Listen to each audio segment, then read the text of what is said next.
Bardan from BA. This is a Kosovo-Serbia update from the 27th of January 2026. A quick summary of what's going down in Serbia. Kicking off this episode on Wednesday the 21st, at the Faculty of Philosophy in the northern city of Novi Sad, students blocked the building in protest against the dismissal of Professor Jelena Kleut, whom they believe was fired for her support of the student protests. They demanded that faculty officials reinstate Kleut in order to end the blockade. Their dean, however, called the police, who then forcibly removed the students and lecturers blocking the faculty. The academic society in Serbia accused the authorities of violating university autonomy by entering the premises of the faculty and kicking students and professors out. Students across the country organized protests in support of their peers from Novi Sad, amplifying their demand for Kleut's return. Recall that the anti-corruption student-led protests started following the collapse of the railway station canopy in Novi Sad, which killed 16 people. Meanwhile, the media freedom reporting website Gensolovka published its findings on the recent acquisition of several news outlets by pro-regime media tycoons.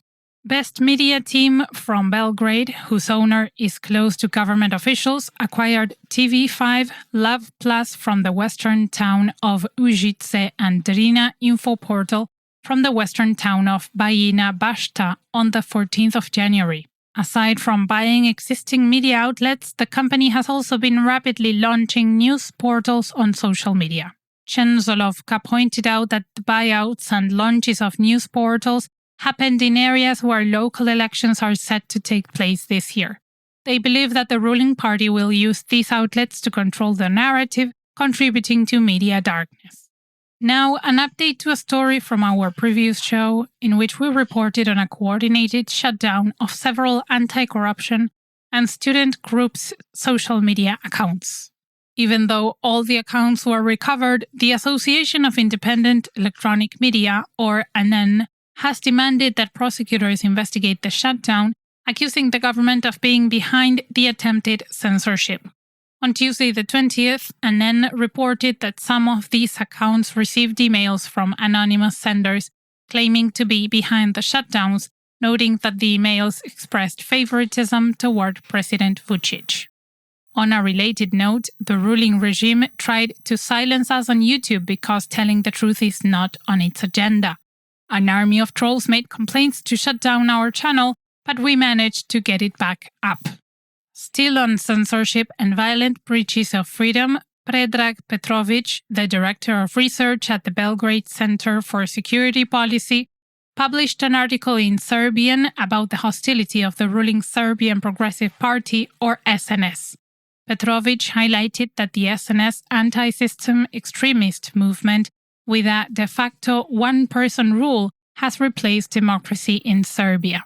He said that the 13-year-long rule of the SNS has led to the hollowing out of public institutions, with those working in them being replaced by supporters of the ruling party.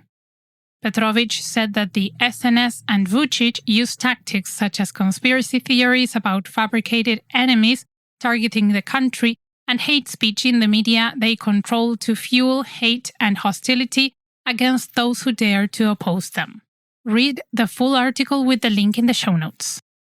Next up, on Thursday the 22nd, the European Parliament's fact-finding mission visited Serbia to hold meetings with both the ruling and opposition parties. However, we mentioned last week that Vučić and his party peers had declined to meet with the mission's representatives because they supported the student protests.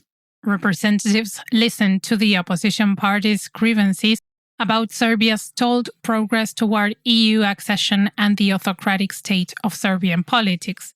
They proposed that the EU cut Serbia's funds from the European Commission's growth plan to pressure the country to implement the reforms required to join the EU.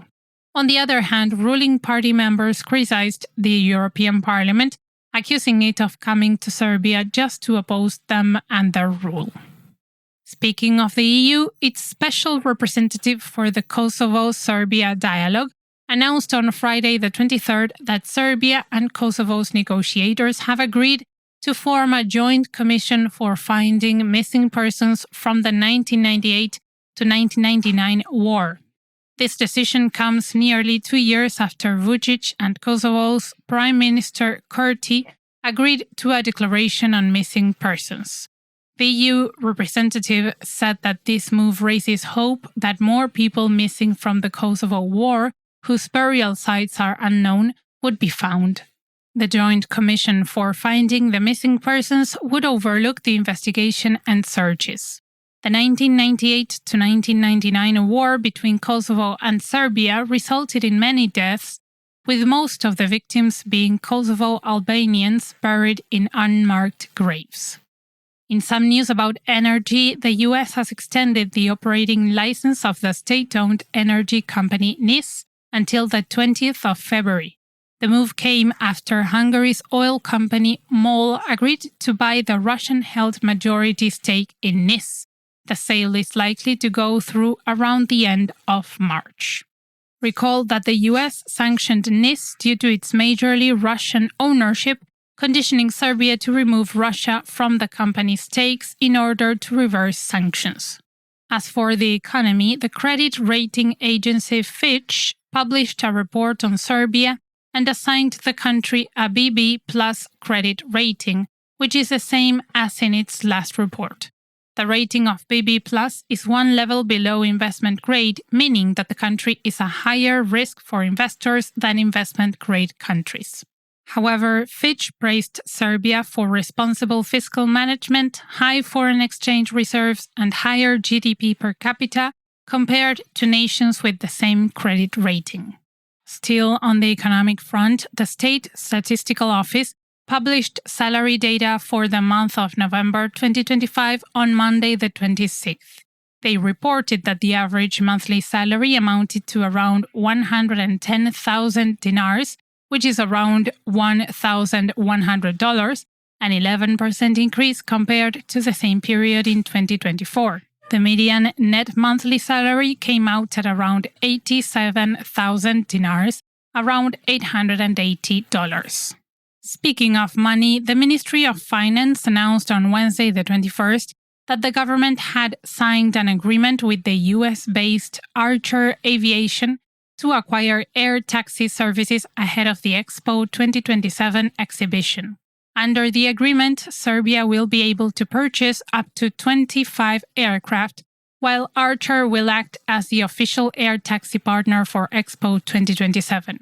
The Expo 2027 exhibition, which some citizens are heavily against due to concerns about money laundering, is set to take place in Belgrade next year from March to August.